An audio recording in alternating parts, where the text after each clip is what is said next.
We are live. Yay. Amazing. Woohoo! Hey, this is Lilia from Heal Scotland. And with me today, I've got Jennifer Phillips Main. And Jennifer and myself and Julie Foobstar are about to embark on a tour of Scotland with the Goddess Gathering, Enter the Field of Inner Knowing. Now, Jen, you and I got together through the Goddess Gatherings. We did. Back in the Port of Addy days, which was, and it was, I think it was Valerie, was it, that brought you along? I think Faith Cantor is who introduced me to you. I think it was through Faith, but then yes, obviously there's been that connection with Valerie as well too, and many Yes, others. So yeah.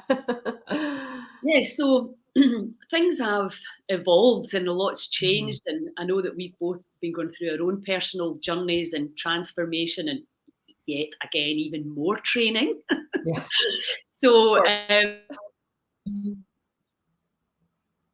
yeah, so this tour is very exciting for me, and as you know, it just kind of came into my awareness, which is something that I trust a lot more than I certainly did 10 years ago. That you and Julie were, and I were to do this tour and get the word out, Mhm. and using our skills and our collective knowledge and understanding to really create something pretty unique Yeah. based on our own personal experiences, because that's obviously all you can ever do.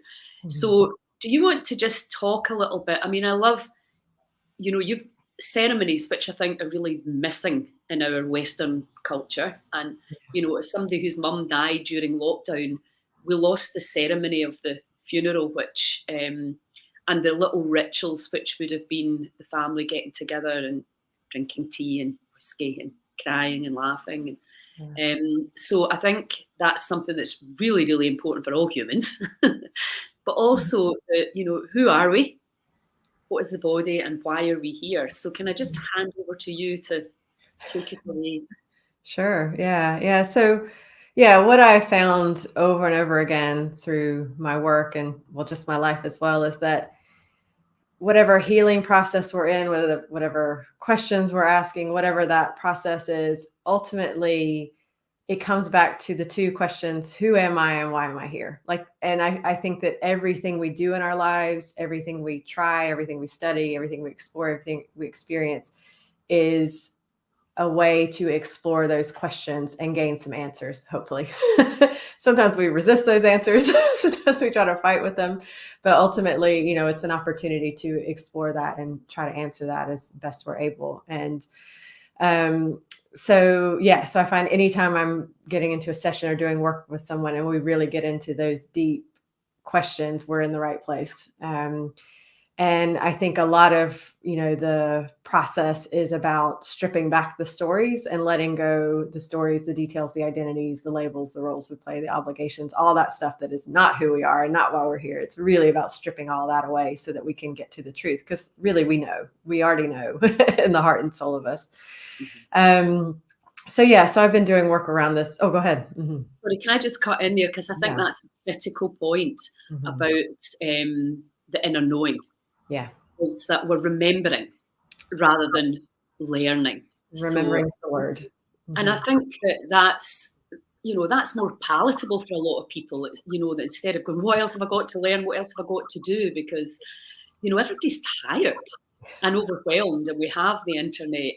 But so I think that's a really, really key point for our tour, which is we're just going in to remember and to access what's already there that we've Yeah. never really been trained. I think so much of what we're doing is that we are seeking to fix a symptom, a surface issue, in which that doesn't happen. So you can spend days, weeks, months, you can spend your whole life trying to deal with symptoms and never really get into the root of stuff. So by kind of recognizing that, I've got these 5 problems in my life, actually, if I go into the heart of it and spend time remembering that aspect of who am I really, why am I here? What is my dharma? How am I meant to live it? How am I meant to be of service to the world? And I say the world, but that could also be, your family, your friends, your small community. It doesn't have to be some grand scale worldwide thing. But when we get clear on that and we create our lives, we structure our lives, our time, our focus, our energy around that, all those symptoms heal, they change, they resolve. So we spend a lot of time dealing with the pain and the suffering and the difficulty without actually going into the heart and the joy and the wonderfulness of why we are here. So you're right. It absolutely is a remembering and a bringing that into conscious thought and conscious awareness and conscious choice of how you build your life. Yeah.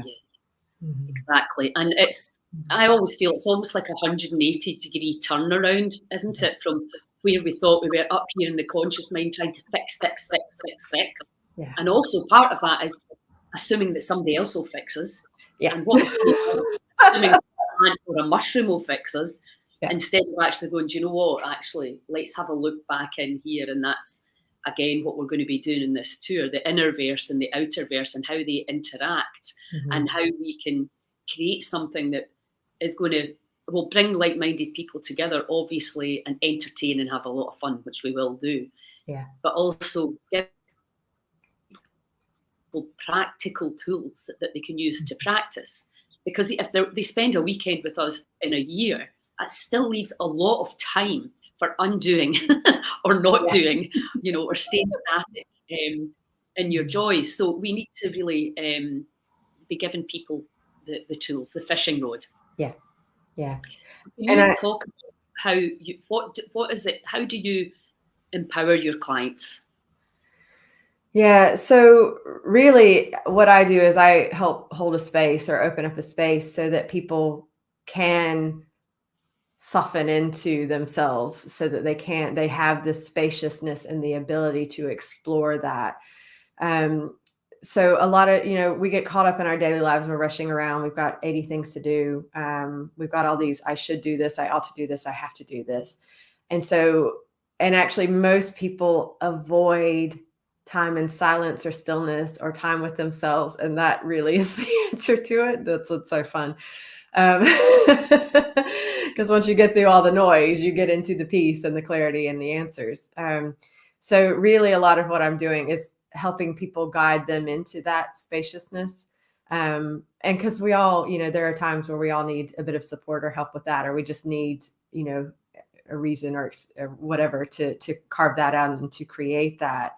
But that really is where the magic happens. And, we know that if you've studied Joe Dispenza or, anybody like that, when he talks about coherence, when you move into that centered state, that's when the coherence happens. And that's when the body can do what it already knows how to do. That's where the mind can resolve the loops that it's been cycling through over and over and over again.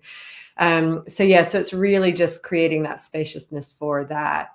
And I think it's important to remember again that we all have that within us. It's just that we don't take the time or the space to do that. And for obvious reasons, we all have subconscious fears around our inner world, our old shame, our old problems, our judgments about ourselves. And that's what we work so hard to avoid, whether we're eating crap or scrolling on Instagram or, whatever it is, that's all the avoidance stuff. The quick, fun dopamine hits, the quick fixes, the things that make us feel better, but they don't actually make us feel better. So it's easy to get into that. So it's really about kind of stripping that away and saying, well, what if I didn't distract myself? What if I didn't go for that quick fix? What if I actually allowed myself to go into something deeper and more meaningful? Which that can scare people too, because a lot of times people, they think they're afraid of their dharma. They think that their purpose is too big for them. They think that it's too much, but actually you came to do it. So why not just do it? Yes, love it. Yeah, I wrote a post this morning. I pulled because it's the full moon in Aries. And it's the beginning of eclipse season, which I am super excited about. I freaking love eclipse seasons. But explain that to us, please. Okay, I can talk about this all day. So eclipse season, we've got 2 eclipses this season. Sometimes there's 3, usually 2. So it's really kind of 6 weeks, kind of the 2 weeks before the first. Those 2 weeks in between are the more potent for a lot of people, and then the 2 weeks after the second. And so, it's a great, over this next 6 weeks, eclipses are clean slates. They are change the story. They're get rid of those labels, those identities. Whatever you are willing to surrender can happen.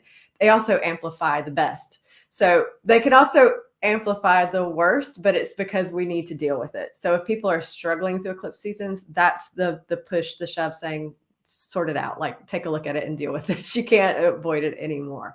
But if you work with the eclipses and you really spend time, contemplating your life, look, especially with these eclipses, it's about relationship stuff. It's really looking at your interpersonal relationships with your family, your friends, wider community too.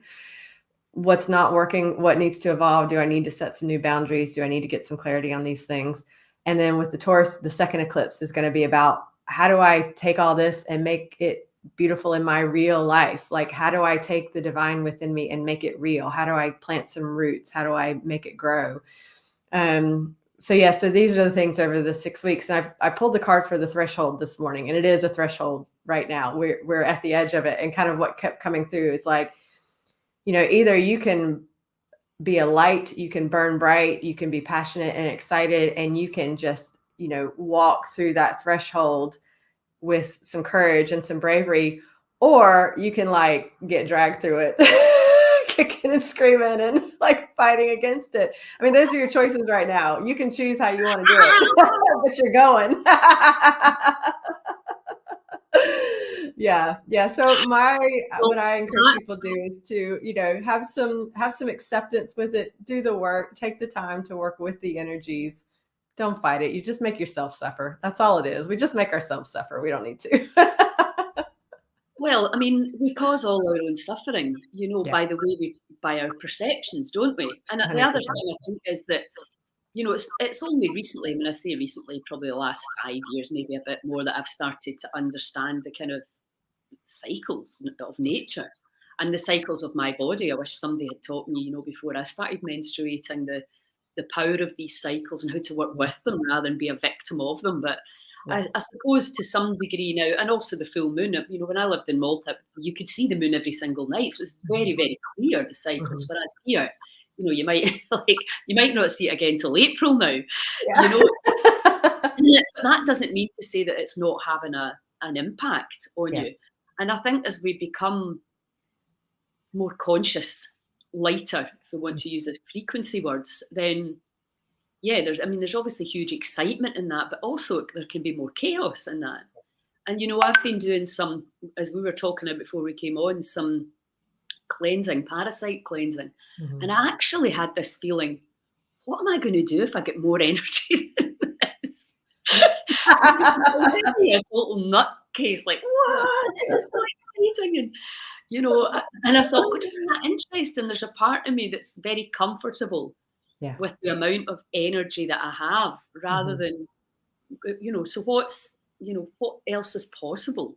Mm-hmm. And particularly from the Heal Scotland perspective. So in your experience, why are we so scared to embrace the changes, and again, you and I both big Joe Dispenza fans because of the gift he's given to us with the science to help understand these things. Get very comfortable with the unknown. Why are we so scared of the unknown? Yeah, well, our ego, and I think the ego is not a bad thing. It gets a bad rap. It's a part of who we are as humans. So again, learn to work with it or you suffer with it. It's one or the other. But the ego likes to know or think it knows. So it likes repetition. Its job is to keep you alive. So it knows that if you eat the same crappy food every day, if you do the same stupid schedule that you hate, at least you're going to stay alive because it didn't kill you yesterday and it didn't kill you the 20 years before. So anytime we want to try something new, we have to stretch our comfort zone. We've got to challenge that. And if we feel depleted, if we feel exhausted, if we are really used to just listening to the fears and following that, we'll opt out of that every time. We'll say, oh no, it's just easier to stay this way. And that's when we have these like massive blow-ups or meltdowns in life. That's actually part of the initiation process, is that there's always signs and signals, and there's always a recognition on some level that something needs to change. If we avoid it and avoid it and avoid it, it will get to the point where your body or the universe or whatever you want to call it says, pay attention right now. This is stopping your growth. This is stopping your evolution. It's making you sick. It's making you ill. It's making you suffer. And so this is where people have these big, massive meltdowns and problems in their lives, is because they haven't paid attention to things when they are more subtle. And that's been actually one of the biggest lessons in my life. In 2016, I had a massive issue happen with some people.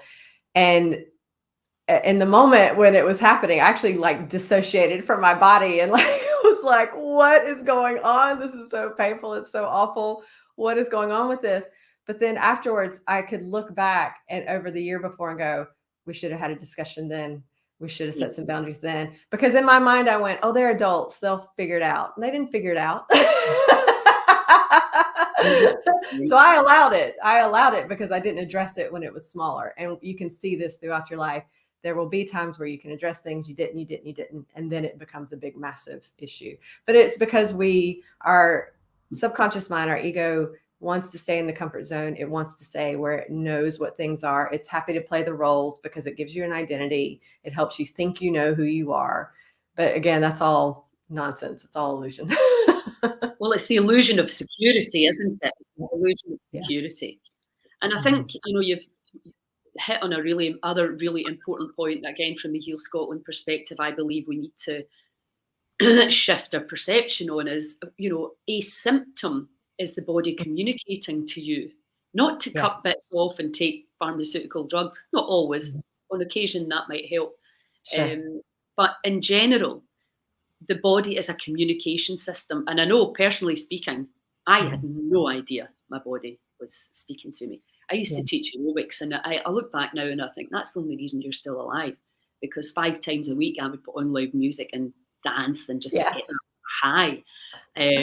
So, inadvertently, unconsciously, I was doing something that really helped my mental health. Yeah. But as somebody who has healed, depression, chronic fatigue, postmenopausal arthritis, type 2 diabetes, I understand that the body is saying, the organs are struggling.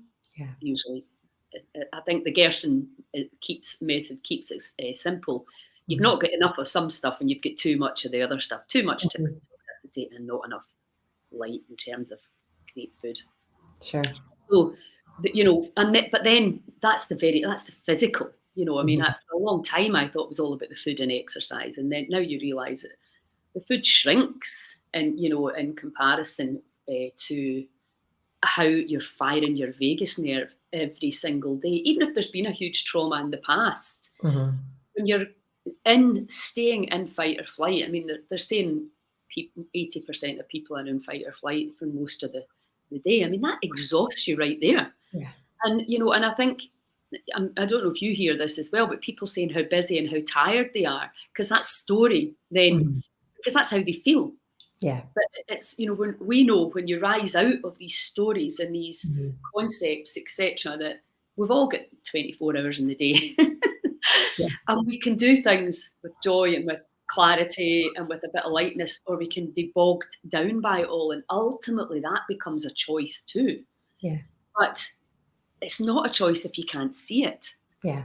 That's I think when we get into those where you're feeling exhausted or you're overwhelmed, that is your wake up call to say, what am I choosing that is exhausting me?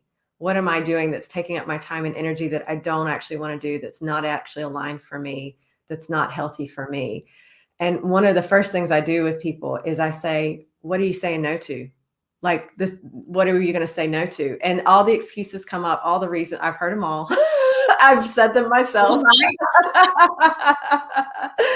But again, it's remembering everything is a choice. Every single thing you do, we make hundreds and hundreds of choices every day. It's all choices. We can go on autopilot and let our comfort zone guide us through it, making bad ones over and over again, or we can disrupt that. And I think that's really about how do we disrupt ourselves through making new choices.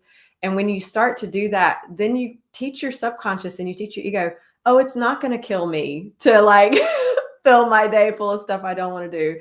I'm not going to die if I say no to this person for something that really doesn't align and it's not good for me. And you kind of start to retrain yourself in that way. But ultimately it comes down to, what am I choosing? Does it contribute or does it not? Exactly. And the thing is, what I've noticed is that my body will very clearly tell me. Yeah. And I think when you practice kinesiology and letting go, you become it's just like, you're either getting attracted or repelled from things. And I mean that in the kindest possible way. Yeah. No, yes, no. And I think the boundary thing is because you've got a brilliant book on this. Remember, I told you when I read it, I was like, this is the book I wanted to read. Thank you very much. No, thank you. I was like, thanks, Jane. That saved me the bother. And I'm sure you did it better than I could have done it.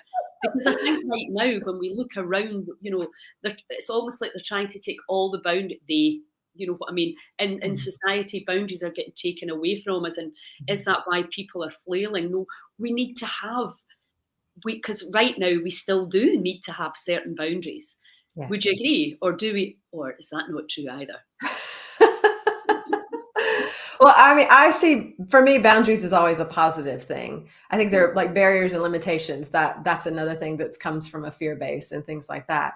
But for me, the definition of a boundary is, what is the choice? What is the choice of what I want to experience? What am I choosing in terms of my quality of life, of what I actually want to experience? Am I choosing things that contribute to the quality of experience I actually want to have, or am I choosing things that are making me suffer?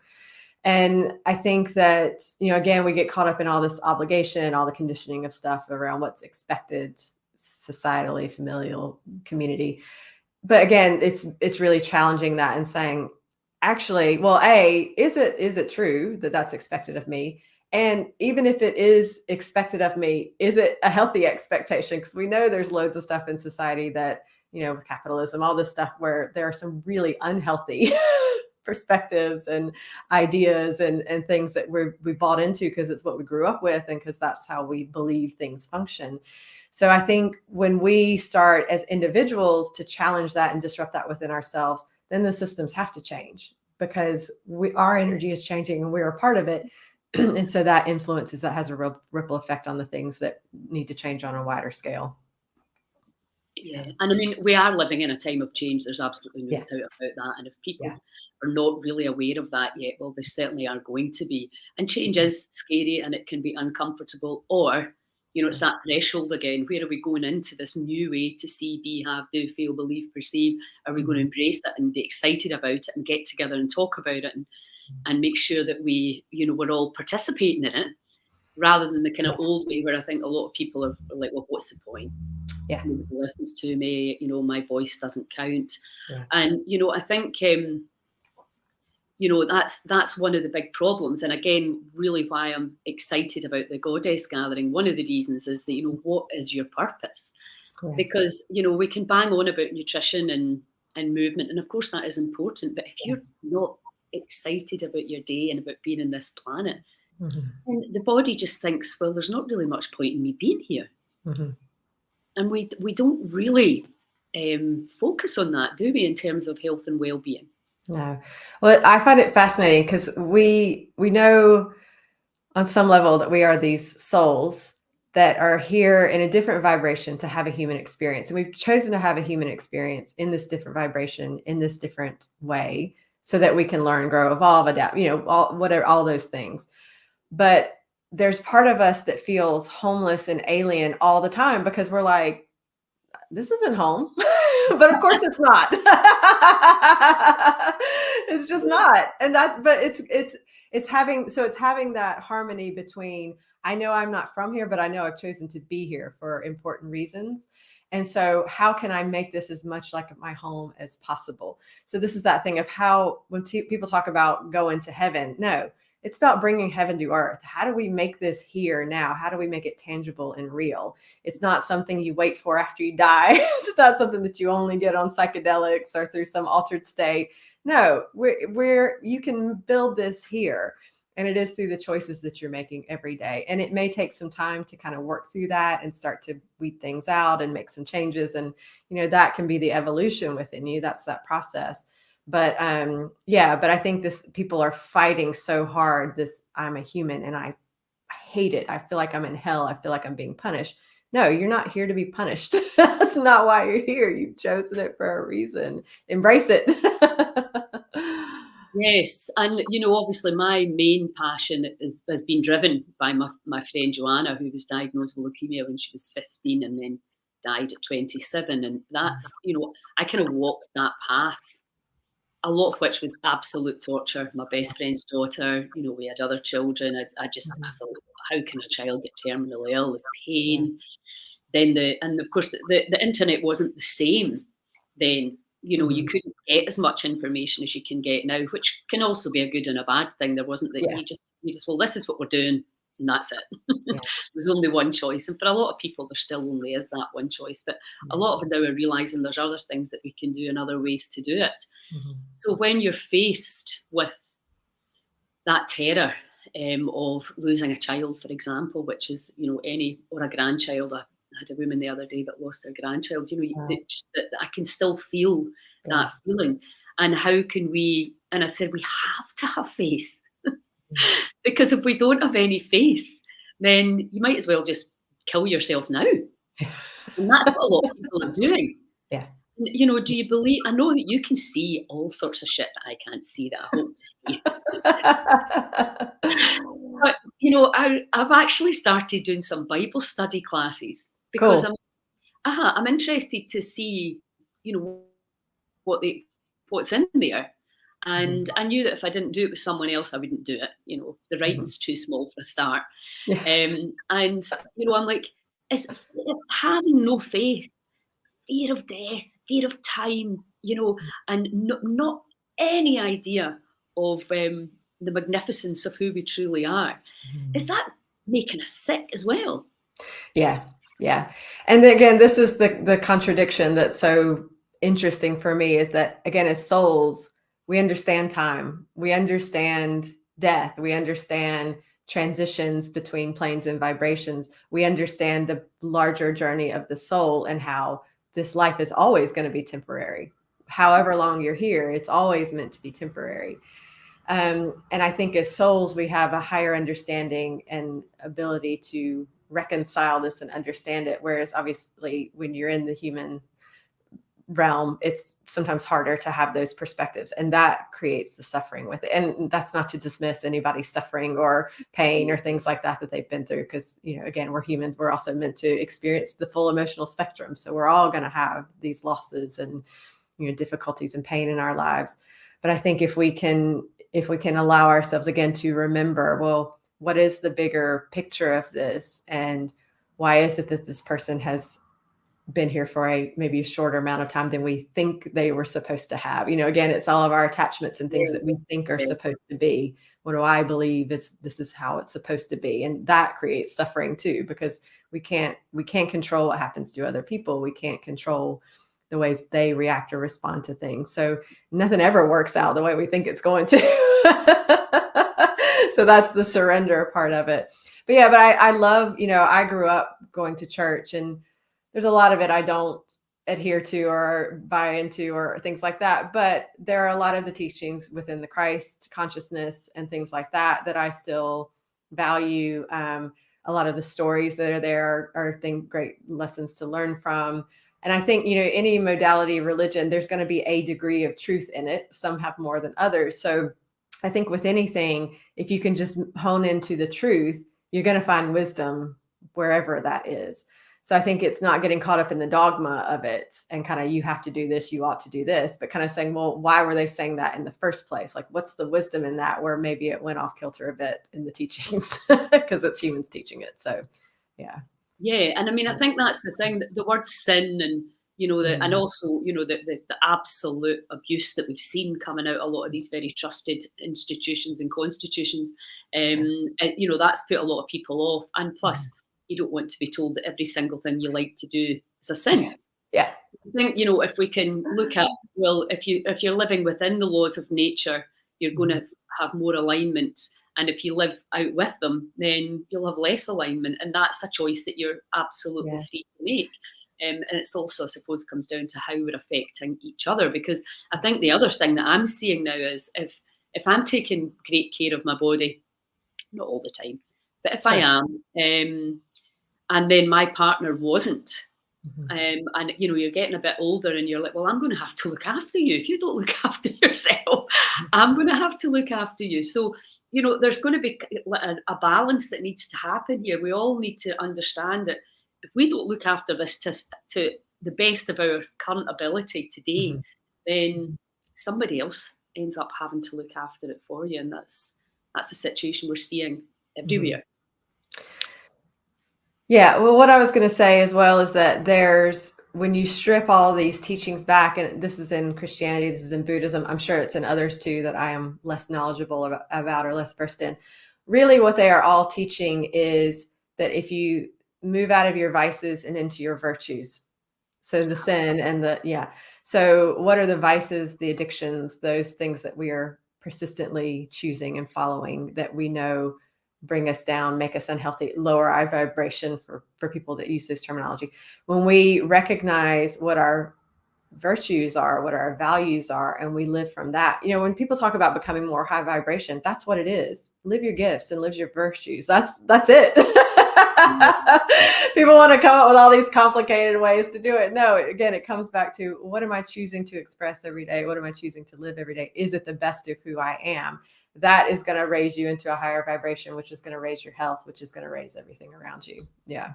So we got to make it simpler. Yeah, absolutely. As my pal always say, put a kilt on it, Lilia, so that people can actually understand what you're talking about, because it's very easy to, when you're very passionate about a subject and you're maybe, slightly more advanced in your understanding of it, to assume that everyone is. Because I don't know if you've seen the new program that's coming up about meerkats, and they're trying to figure out whether meerkats can feel what humans, and you're just like, they still don't know we're all interconnected. And you're just like, it's like, what? Yeah. We're always shocked by these things. And it's like, well, of course. So let's go back to talk about the tour. So what we've created is really a mini retreat, isn't it? Yeah. What we've discussed, and we've done a bit of brainstorming around this for you guys that are listening, was how we can do something. It's not a kind of come and try, 2 days of trying different things. I think there's plenty of brilliant places you can do that. Yeah. What we're creating this time is a journey into the field of inner knowing. And obviously my big passion, of course, is letting go and breath work, and how we can utilise and become our own alchemist. And obviously you've got why are we here, and what is our purpose. Julie has a very personal journey through cancer diagnosis, and her research and her understanding and her very grounded and down to earth delivery, I think is really compelling, because she has something that you and I don't have, which is she's actually been there. Yeah. And she took all the conventional treatment, but she's now done a huge amount of research that can really help people. I mean, I don't know about you, Jen, but I don't really see diseases such as the name is breast cancer, or the name it's just that the body's saying something, and every single breast cancer will have a slightly different form of communication with it. So the label of the disease is just noise to me. So it's really powerful, I think, given that we have these high levels of unease and dis-ease going on right now, that you prepare and educate yourself in case you are ever in that position, and then you have a lot more understanding, and you go, all right, okay, this is what I'll do, rather than if you're terrified by a diagnosis or a prognosis, then trying to learn when your IQ's out the window and fear is in there. So and Julie was a life coach. She was a life coach. She is a life coach as well, but she's, again, like all of us, we're all doing so many different courses. It's like, what do you call yourself anymore? There isn't really. We're all following our inner passion and learning what feels right to us, and then bringing that back in a really easy to digest format for people that maybe don't have the time, etc. to do what we're doing. So the journey will go throughout the Saturday. It's just going to be the three of us taking you into the field of inner knowing and teaching you the techniques that we personally know works. And some will be more attracted to some than others. And I don't know about you, Jen, but for me, it's been, because I'm a Gemini, I get bored very quickly, so I like to go into another one, and then I'll come back. So it's that kind of, keeping the body, alert. All right, you've got lazy now. It's right. Come on, right. Try something else. Come on, and then come back with a different level of understanding. So, I always use the same tools: the work, the Sedona method, and EFT, some access consciousness. And I just, so what do you call somebody that does that? I'm sure you're the same. When people say, "What do you do?" You're like, how can you put it into words, really? So, yeah. What do you say when people ask you that? I hate this question. I'm trying to work it out so hard. Because I'm not a coach, but that's a word that people understand. I am a healer by nature. I'm a psychic intuitive by nature. I've been born that way, and that's what I am.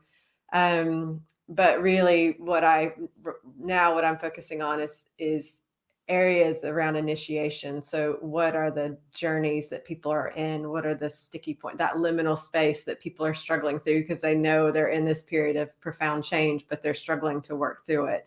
So I guess in that sense, I'm a guide. Yeah, but no, it's finding the labels is hard for me. Funny you should say that, because my grandson asked me yesterday, what's your work? And I said, I'm a health coach. And then I said, actually, I'm a guide. I used that exact word. And so then he was very interested in how much you get paid for that. So we kick off in Edinburgh, 4th and 5th of November in the capital city. I'm very excited, and that's amazing. Tickets are going fantastically well. I thought that was so cool what Kirsten sent us yesterday, like numerology. Yes. And then we're going to Glasgow 2 weeks later, and then next year we're going to be in Inverness, Dundee, and Aberdeen.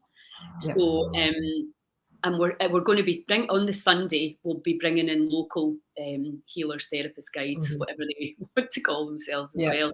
So each one will be slightly different in that, and I'm sure our offerings will evolve as the tour goes on. So it's a really, really exciting time, because what I'd noticed last year was that a lot of the women coming to the goddess gatherings were willing and ready to stand up. What can I do? And that's what made me think, right, okay, because this is what we need. We need action now, don't we? We've got enough information. It's like, well, what can we do? How can we help in our communities? How can we make it fun, simple, easy to digest, and again, getting results? And it's easy to go on a retreat and feel brilliant and kickstart your process, whatever that's going to be. And I highly recommend, if you can afford it, you can do that. But we know that we kind of succeed or fail by what we're doing on a daily basis at home. And that's why I think we need to get people helping people and bringing people up, and kicking these things off within our communities. So we were talking earlier about creating these communities as we go around, where, and I'm not saying that people are not ready to stand up and don't come to the goddess gathering. That's not the case. Certainly, I think even if you actually go to an event now, it means you have a level of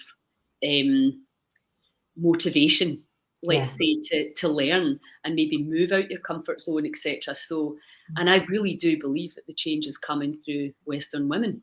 The Dalai Lama, I don't know whether he said that or not, but I like it anyway, and I quote it. That we're educated, we're we can be interdependent if we need to be, and we are. It's the mother energy that in a lot of areas is just missing. And I think we've got our own selves to blame for a lot of that. We can't keep blaming other people. It's a case of now, like, right, okay, how are we going to move forward? And I think the looking back, and I know my friend Vida B, she's coming to do some ancestral untangling. We can understand what's behind us, but we need to stop dragging it along if we really want to free up the energy for creating something new. And that can be easier said than done. Obviously, we know that.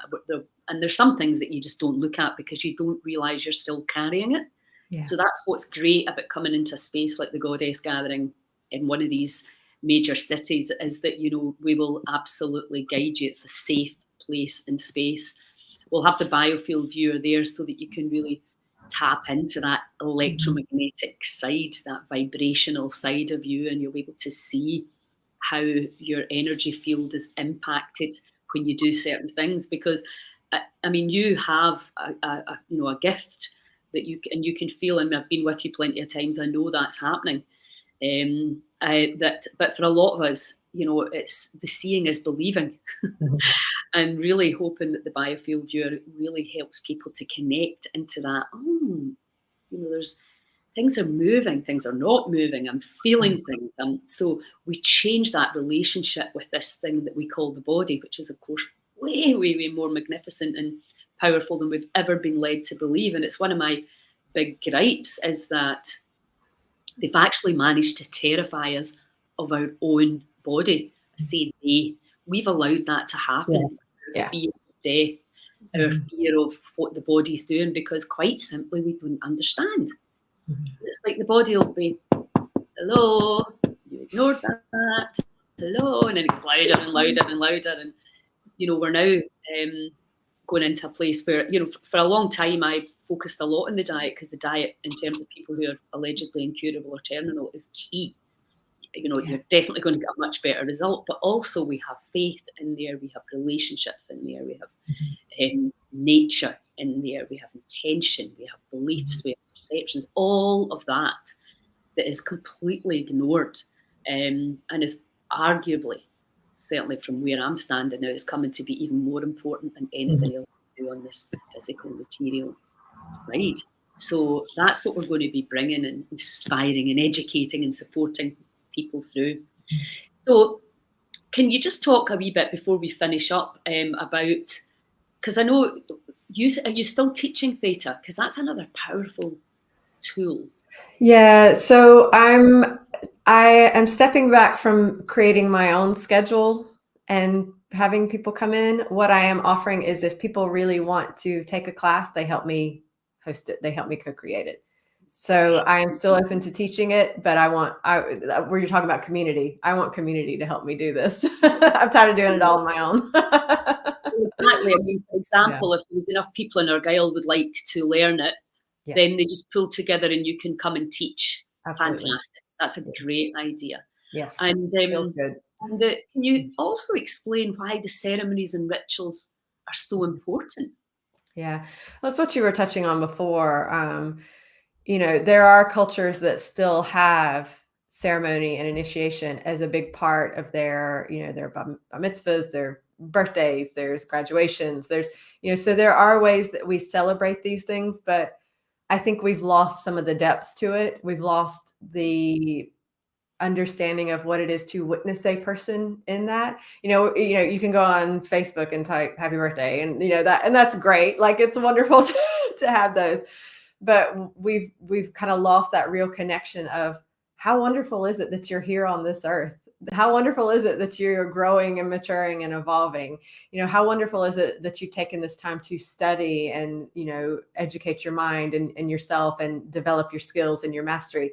How wonderful is it that you've reached this threshold in terms of your age and maturity? We've really lost connection with that. And when we do not witness and celebrate the evolution and the changes, we miss bringing the unconscious to the conscious as well.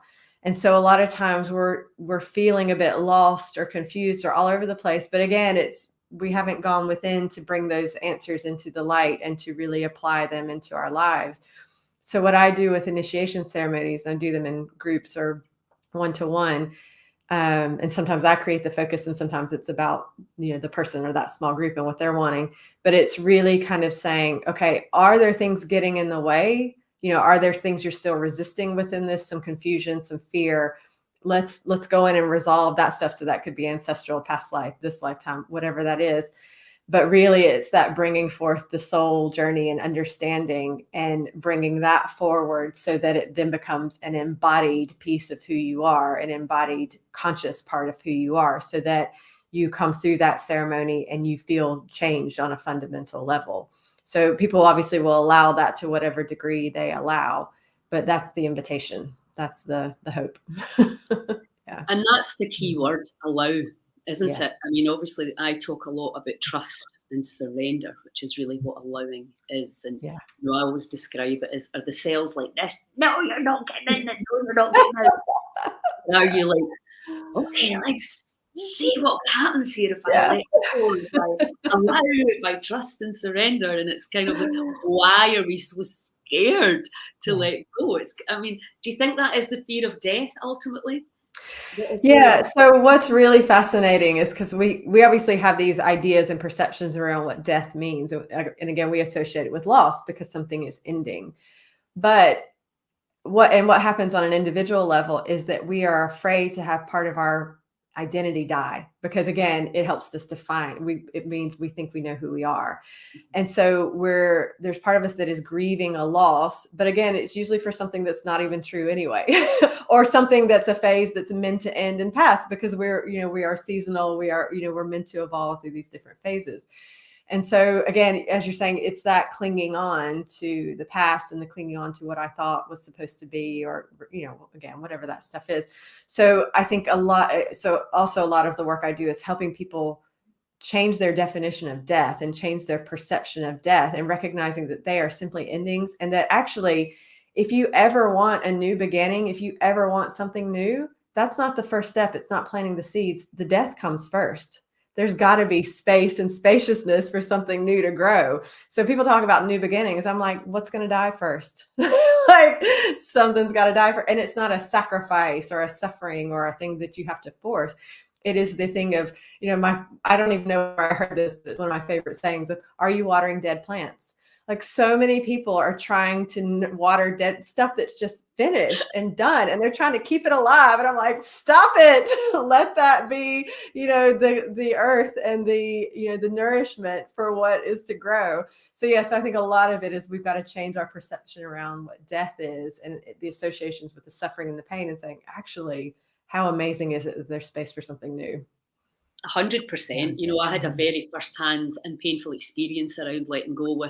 We had created Heaven Health Boutique, my son and I, in Glasgow, and we had these health studios, boutique studio, and we wanted to create them all over the place. And then the 2008 crash came in, and we lost a ton of money and a lot of brain cells, etc. Till eventually it was my son that said, we have to just, it's now time to just shut the doors on this. And that's when I moved to Malta, where I thought, I'm just going to party the rest of my life away.